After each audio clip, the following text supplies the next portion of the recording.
Alors aujourd'hui, le rodage de soupape. Eh ben oui, parce que tu as entendu parler, je rôde les soupapes, faut changer les soupapes, machin. Alors, t'as vu la culasse au début, t'as vu le nettoyage de la culasse, t'as vu tout ce qu'il fallait faire dessus pour que ça tourne à peu près correctement. Mais là, on en est arrivé au gros morceau, au rodage de soupape. Alors, bien comprendre comment marche une soupape, ici c'est écrit. Donc tu vois comment c'est foutu, une soupape. Donc tu as la portée de soupape, tu as la queue de soupape. Alors la portée, c'est ce qui fait l'étanchéité. Donc je vais te montrer en concret comment c'est foutu sur une culasse. Toutes les culasses sont pareilles. Je dis pas, là c'est une culasse de ci, de ça. Toutes les culasses, c'est la même chose. C'est le même principe. T'as pas à te prendre la tête avec quoi que ce soit. Auto, moto, tracteur, tout ce que tu veux. Une soupape reste une soupape. Et elle sert évidemment toute à la même chose. Amener le mélange air essence et l'évacuer, par l'échappement. Donc t'as pas à te cogner, je t'ai déjà dit, le moteur c'est une pompe à air, il y a de l'air, un mélange air essence qui ressort et t'as de l'air qui ressort de l'autre côté. Voilà, donc les soupapes ça sert à ça. Si ça n'est pas étanche, alors une soupape qui n'est pas étanche, toute la compression va foutre le camp par la soupape. Le piston remonte, les soupapes sont pas étanches et ça sort dans tous les sens. Le moteur ne marche pas très bien, il a des ratés, beaucoup, aucune puissance. Enfin bref, tu peux tout détruire, enfin pas détruire, mais tu peux avoir un truc qui marche pas du tout et tu vas chercher pendant des mois alors qu'en fait, c'est tes pauvres soupapes qui sont plus étanches. Là, on parle d'une soupape avec 271 000 bornes, donc je pense que là c'est à faire, sachant que sur la même culasse, on a changé l'arbre à cam. 4 soupapes ont dégagé, donc tu te rends bien compte que le truc il est un peu usé. Donc maintenant on passe au concret, je vais te montrer direct sur la culasse.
Voilà, alors là, tu vois, hop, on soulève, et qu'est-ce qu'on voit?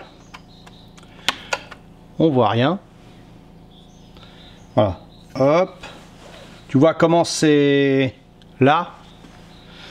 Maintenant, j'ai essayé de te montrer à côté sans tout dérégler. Donc là, tu es ici, et là, ça n'a pas été fait. Tu vois la différence? Là, il est plus brillant, il est plein de petits trous, machin, il est dégueulasse. Là, par contre, ça a été fait, tu vois. Et là, c'est étanche. Alors, comment on vérifie l'étanchéité? C'est parti. Comment tu vérifies l'étanchéité d'une soupape? Quand tu as sur la culasse comme ça démontée, c'est facile à voir. Sur un moteur, c'est pas possible. Tu as vu avant, pour démonter les ressorts de soupape et tout, le ressort, lui, il tire sur la soupape. Donc, comme il tire sur la soupape, eh ben, il le met sous pression. Donc, même une soupape un petit peu usée, si tu fais une petite dépression, tu vas te dire « Ah, ça marche !»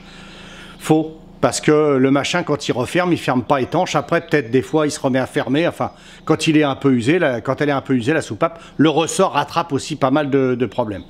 Là, on rôde à la main et on teste avec une machine à dépression. Vois-tu ? Ça, je vais le mettre sur l'échappement. D'accord ? Sur l'admission, j'ai pas l'appareil, je ne peux pas tester. Alors, j'ai testé à peu près, mais c'est pas optimum. Normalement, il y a des appareils bien spécifiques pour ça. Ça coûte un vrai prix. Moi, j'ai pas les moyens de me le payer, donc je vais faire au mieux, mais ça va pas être terrible. Je vais te montrer sur l'échappement tout de suite comment tu peux arriver à tester ça, mais sur admission, ça va être trop compliqué pour moi. J'ai pas le caoutchouc avec la machine à dépression qui marche avec un compresseur en plus. Donc, du coup, mon compresseur, il faudrait une valise, donc je l'ai pas. Alors le principe il est simple si tu veux, ça c'est l'échappement, d'accord? La soupape en face, c'est la soupape d'échappement. Soupape d'échappement c'est celle-là, d'accord? Donc si tu regardes bien, si tu fais tu mets une lumière ici, tu vas voir qu'elle va ressortir ici. Voilà, je te montre, tu vois, j'éclaire ici et je soulève, tu vois, on voit la lumière sortir par là, ça se voit? Oui ça se voit. Donc on voit la lumière sortir par là. Donc c'est bien celle-là qu'on va tester. Hein. Alors pour tester, c'est pas difficile. Puisque tu as une dépression. On va prendre mon appareil qui n'est pas fait pour, mais bon, je me débrouille. Si tu bouches ici, tu vois. Tu vois, l'aiguille elle monte. Une fois que l'aiguille est montée, hop, tu vois, elle redescend. Mais tu peux aussi, là ça va être à peine puisque tu vas voir c'est un bordel sans nom à faire. L'appareil, alors tu pousses ça ici, hop, et tu vas voir la soupape, tu vas la bouger un petit coup. Si tu appuies dessus un peu, il va se mettre en dépression ici. On pose, hop, et là, donc c'est bon. Évidemment que normalement je devrais avoir beaucoup plus de pression pour tester. Mais c'est pareil, encore une fois, plus tu as de pression, plus tu as de dépression, pardon, plus ça va l'écraser dessus. Donc ça se trouve, ça peut fausser. Mais là, vu comment je le fais, à peine je tire dessus qu'il est déjà étanche. Donc tu vois, là on est bon, on peut passer à celle d'après.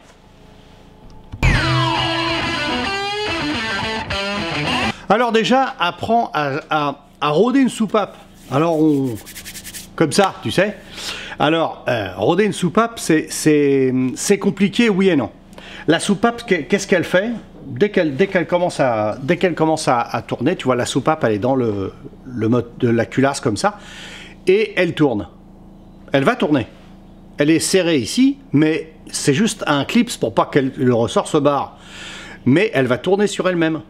Si tu l'uses toujours au même endroit, le jour où elle tourne, plus étanche. Tu vois ce que je veux dire? Donc en fait, comme elle tourne en permanence, et ben dans le siège, quand tu vas rôder ta soupape, et c'est ça, on fait une érosion à ce niveau-là, et évidemment la matrice du haut.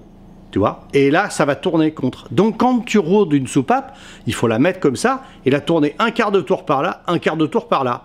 Tu la soulèves, parce que tu as la pâte qu'on met de rodage, tu la soulèves, ça remet les grains dans un autre sens, tac, tu remets, et tu recommences. Hop, hop, hop, d'accord? Comme j'en avais marre de me taper ça à la main, c'est un bout de bois avec un cône au bout, alors le cône, bah voilà, c'est ça. Hein. Normalement, ça, bon, celui-là est trop grand, mais ça se prend comme ça, tu le mets là, et avec le bout de bois au bout, tu tournes, tu fais clac, clac, hop, tu soulèves, clac, clac, et tu soulèves. C'est des heures et des heures de boulot, et j'en avais ras-le-bol. Donc j'ai acheté un appareil qui permet de rôder les soupapes. Alors sur le coup, j'étais pas très chaud pour acheter ce truc-là parce que je trouvais ça un petit peu mal foutu. Et ben tu vas voir que ça marche pas comme ça devrait marcher, mais j'ai trouvé une autre solution. Donc je t'en fais part tout de suite. Et finalement, ce petit appareil-là, ben, il devient intéressant.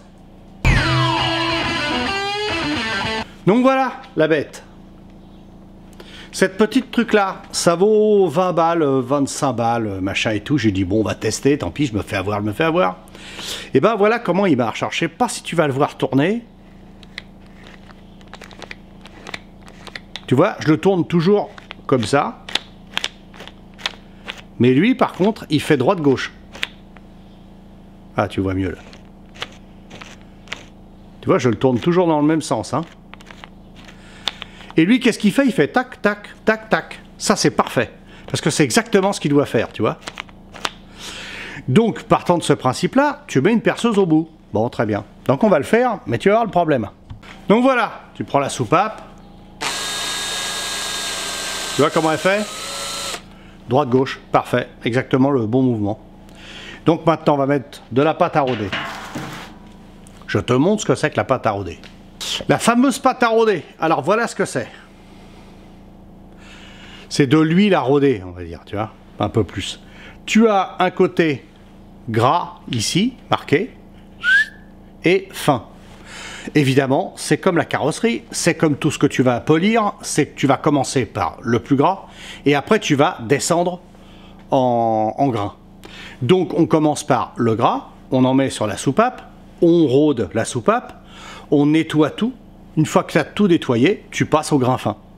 Et pareil, tu nettoies et tu recommences l'opération. Si tu vois que ça ne marche pas, c'est que s'il reste des petits trous, la soupape est morte. D'accord? Donc on l'a vu sur les soupapes d'échappement qui étaient avant dessus, qui étaient tellement mortes que j'ai essayé de les rôder, mais on a vu qu'il restait des trous. Ça sert à rien. Hein. Un cheveu qui passe, c'est pas étanche. Donc voilà, on a la soupape, tu vois, qui est sur la machine. Normalement, c'est pas comme ça que ça se met, mais au moins tu vois mieux. Je vais la défaire, tiens, du machin. Hop. Là, tu as le grain. Donc, tu vois, elle est toute chromée. Tu vois, nickel. Toute chromée. Maintenant, on va mettre du gros grain. Donc, on fait ça. Pas la peine d'en mettre 5 tonnes. Hein. Ça sert à rien. Faut vraiment penser que tu vas le déplacer. Et n'en mets pas trop. Pourquoi? Ben parce que je vais t'expliquer tout de suite que tu dois en mettre là, mais surtout pas là. Parce que si tu en mets là, tu vas usiner tout ça. Et ça, c'est le guide de la soupape. C'est le trou qu'il y a dans la culasse. Si tu commences à mettre de la pâte à rôder là-dedans, ça va usiner. Et là, tu vas avoir des remontées d'huile par la queue de soupape. Et le joint de queue de soupape, il va tenir un moment et puis après, il va dégager. Et il va se mettre à se détruire. Donc du coup, fais très attention de toujours bien nettoyer dedans. Donc là, on va attaquer celle-là, hein, d'accord? Donc je la mets comme ça. Emplacement. Paf. Tu vois? Et c'est censé faire ça.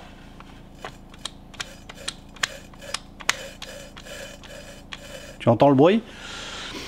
Faut bien se dire un truc, c'est que quand tu as la perceuse au bout, il y a un côté pervers au truc, c'est que tu dois entendre quand la soupape se rôde. Et c'est vrai qu'à la main, tu entends bien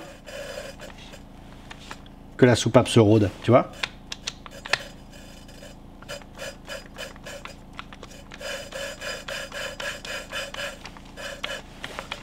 Attends, oh, rien que la caméra. Tu entends ce bruit? Ben, ce bruit, il va baisser en intensité. Quand il commence à baisser en intensité, c'est qu'il n'y a plus de grain pour gratter. Donc il faut soulever et recommencer. Et tu vois, le bruit est plus fort. Tu vois, tu fais ça. Tu entends le bruit, il baisse. Hop. Tu vois, ça baisse. Hop. Alors avec la perceuse, évidemment, tu vas voir avec le bruit, bah... c'est pas évident de se rendre compte.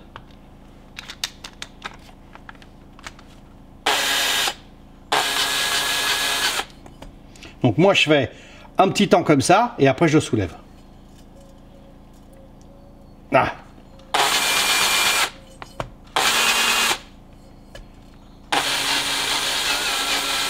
Et tu vois la saloperie de machin se met. Ah ouais, tu vois, il n'y a rien. Merde.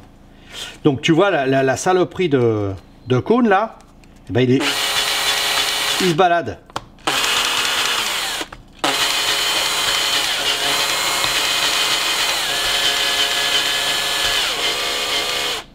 Si je laisse ma perceuse dans ce style là et que je fais que ce mouvement là, ça va pas être bon. Parce que je vais l'usiner, il va s'arrêter là, s'arrêter là, s'arrêter là, s'arrêter là. Donc il faut tourner. Et tu vois, je vais changer d'angle. Et tu vois, maintenant, il commence à glisser. Après, il faut tourner encore un coup. Ah, tu vois, il veut plus faire ventouse. Tu vois, et ben ça marche pas. Alors, ça c'est chiant parce que ça arrête pas de glisser. Alors je me suis dit, bah putain, j'ai acheté ça pour rien, dis donc. C'est de la merde. Alors, le principe est pourri. Comment on faisait avant? Bah avant on faisait on avait une façon de faire qui était pas mal d'ailleurs. On prenait cette brave soupape et au bout on y collait une durite. Tu traversais la culasse, tu mettais une durite et avec ta visseuse, tu tournais comme ça. Moi je l'ai fait sur plein de moteurs. Mais j'ai dit mais il n'y a qu'à faire la même chose avec la machine. Donc on va faire l'essai. Donc voilà, la soupape c'est celle-ci, hein, d'accord?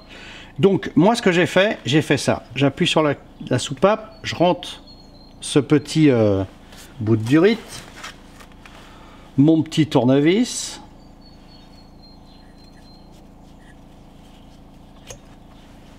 Je vais arriver à me planter dans le doigt. Hein. Là, bien serré.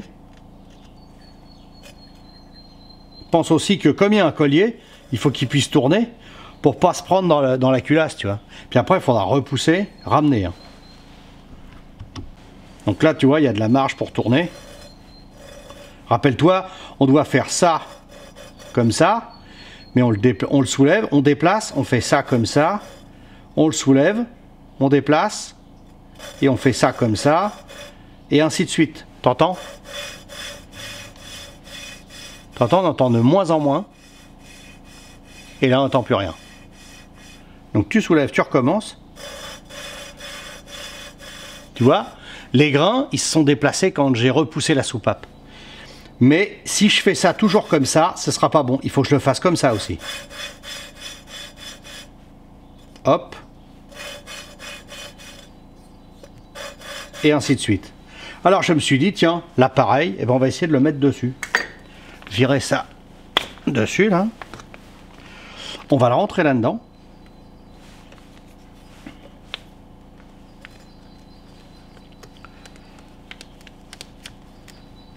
Voilà. Petit coup de tournaga.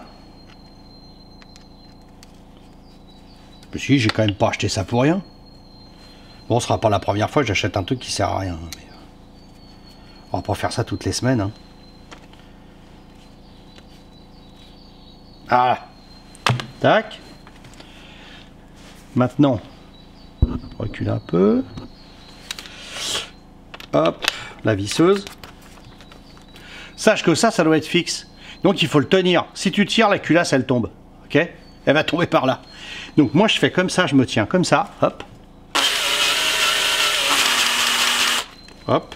Je tourne. Et là, évidemment, avec le bruit de la machine, t'entends pas. Donc, évidemment, tu fais au jugé, quoi. Tu tournes un petit peu dans un sens, un petit peu dans l'autre. Et tu te déplaces en fonction de... Tiens, tu vois, alors ça aussi c'est chiant, hein. Putain. T'as beau le serrer comme un bourrin. Comme c'est tout petit collier. Peut-être le collier n'est pas adapté, hein, c'est la première fois que j'essaye ça. Hein. Donc, ouais, il y avait encore de quoi tourner. Voilà.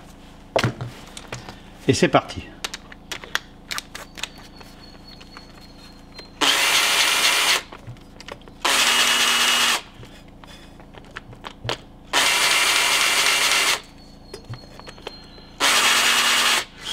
Autre chose, pas besoin de tirer comme un cinglé pour l'usiner plus.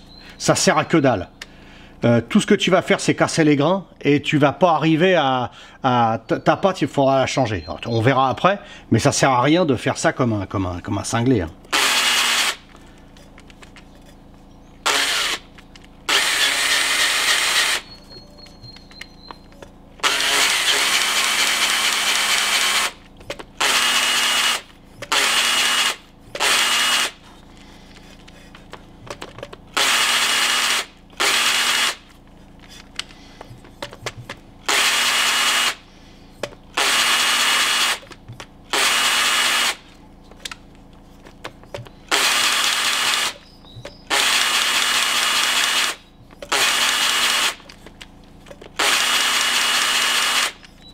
Voilà, donc là, hop, on enlève la machine. Et maintenant, on va passer de l'autre côté. Bon, voilà, hop, tu repousses ta soupape. Tu mets un coup de dégraissant. Un coup de nettoyage. C'est de l'huile, hein, donc... Ah, un petit coup dedans aussi. Pas trop fort pour pas que ça rentre à l'intérieur, pour pas qu'il y en ait dans le guide. Voilà. Mais là, si on voit bien, tu vois, ça a été usiné. Ah oui, t'es mal placé pour le voir. Là. Voilà, la petite soupape. Tu vois, elle a été usinée. Maintenant, on va regarder au niveau de la portée. Voilà, tu vois, ça a été travaillé ici. Là, on voit bien. Le siège de soupape, il a été travaillé. Là, tu vois, il est encore brut. Il est tout noir parce que je l'ai nettoyé, tout machin. Mais on voit qu'il n'y a pas de trace. Tu vois, celui-là, il y a une trace. Voilà. Donc, tu vois, comme je te disais, c'est fastidieux, c'est long. C'est vraiment ingrat comme boulot. Mais en plus de ça, t'as pas le résultat escompté facilement. Il faut vraiment faire vraiment le rodage correctement. Et il faut vraiment que ce soit bien fait. C'est toute la puissance de la bagnole, du moteur, de la moto, du scooter, de ce que tu veux, qui va être impacté. C'est tout le haut moteur. En fait, quand tu refais ça, le bas moteur, sachant que, bon, un bas moteur, pour qu'il descende, il faudra vraiment qu'il soit vraiment très malade. Ce qui prend le plus, c'est le haut moteur. Donc, tous les pièces en mouvement, comme je t'ai dit. Donc, soupape, basculeur, tout ça, ça prend. Puis, ça prend cher. En général, t'es pas déçu du voyage, ça prend super cher. Alors, là, une fois que tu as fait ça, après, on remettra ressort de soupape et tout, on refait tout le bazar. Je te jure qu'à la fin, le moteur tourne vraiment mieux.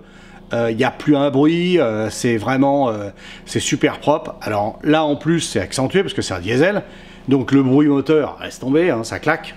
Mais là tu vas voir, ça va changer la donne et ça fait vraiment un moteur presque neuf. Faudrait tu changes les segments de piston, les machins pour l'étanchéité du moteur, mais il n'y avait pas de fuite, il marchait très bien. Mais le haut moteur, arbre à cam, soupape morte, fatalement. Il y a toute la puissance, tu peux avoir le bas moteur neuf, il marche pas, hein, c'est sûr. Donc là, on continue sur le rodage de soupape, et puis écoute, normalement, ça devrait bien le faire.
Donc voilà comment se présente une soupape neuve.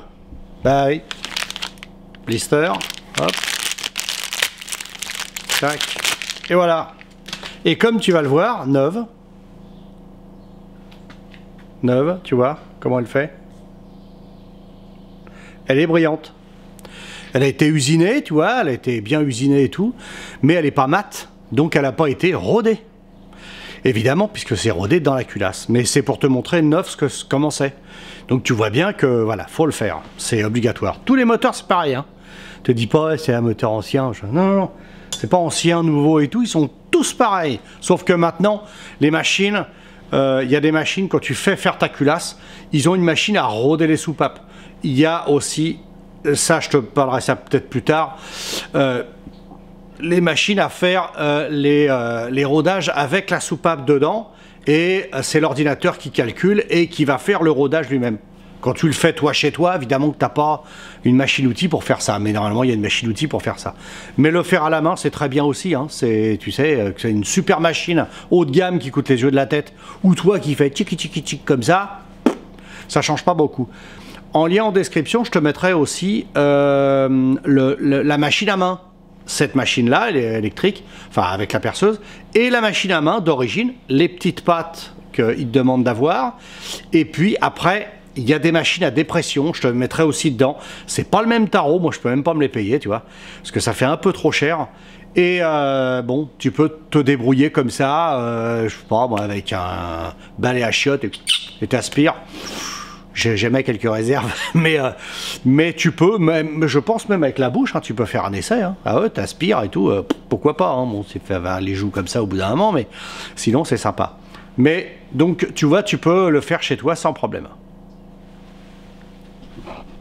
Bon, petit bilan du petit rodoir. Bon, on va l'ouvrir. On va voir comment c'est foutu, il y a 2 vis. Donc, on lève là. Il commençait à couiner un peu avant qu'il me saute à la tronche. Comment c'est foutu là-dedans?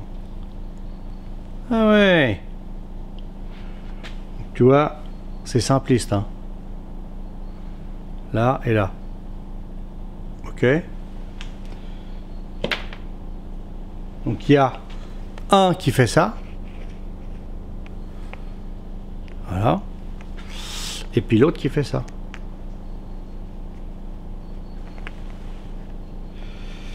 Et tu vois, au fond, il commence déjà à se marquer.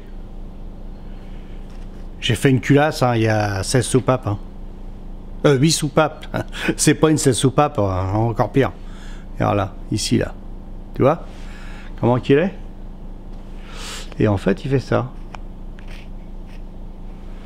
Donc là, il commence à se marquer. Donc, ce qu'on va faire... Bah, je vais pas me dégonfler, je vais une bourrée de graisse dedans, puis on va continuer, au moins finir une culasse, ce serait pas mal. Voilà, le rodage est terminé, on a fait l'étanchéité, je te montre pas toutes les étanchéités, surtout que les admissions j'ai pas pu les faire, puisque je sais pas l'appareil, donc j'ai accentué le boulot sur ces moments-là, et du coup comme ça, je suis à peu près sûr que c'est bon. Sachant que, après, on remonte tout, on rééquipe tout, normalement, ça devrait bien se passer, ça va être vite remonté, et après, démarrage, essai, tout le bazar, mais tu vas voir que normalement, tu as refait presque un moteur neuf, parce qu'elle va retrouver toute sa jeunesse, cette petite bagnole. Et ben écoute, je te dis à mercredi prochain, et puis 17 h comme d'habitude, hein, ça change pas, ça bouge pas, et merci à tous les nouveaux abonnés, qui sont vraiment sympas, qui m'ont envoyé plein de messages comme quoi ce que je faisais était très bien, enfin, leur plaisait. D'autres, ils m'ont envoyé des messages d'insultes. Non, je déconne. C'est pas vrai. Et vraiment, c'est super sympa. N'oublie pas, pour les motards, les plaques d'échappement, parce qu'on m'a demandé 2-3 fois. Passe par mon mail. Sur la communauté, c'est écrit. Tu peux avoir tes plaques d'échappement. Par courrier, tu envoies par mail ce que tu veux. Et après, je te fais le devis, je te l'envoie par mail. Et puis, je t'envoie les plaques par le courrier, par courrier. Eh ben écoute, à mercredi, salut les nouveaux, et puis à mercredi 17 h.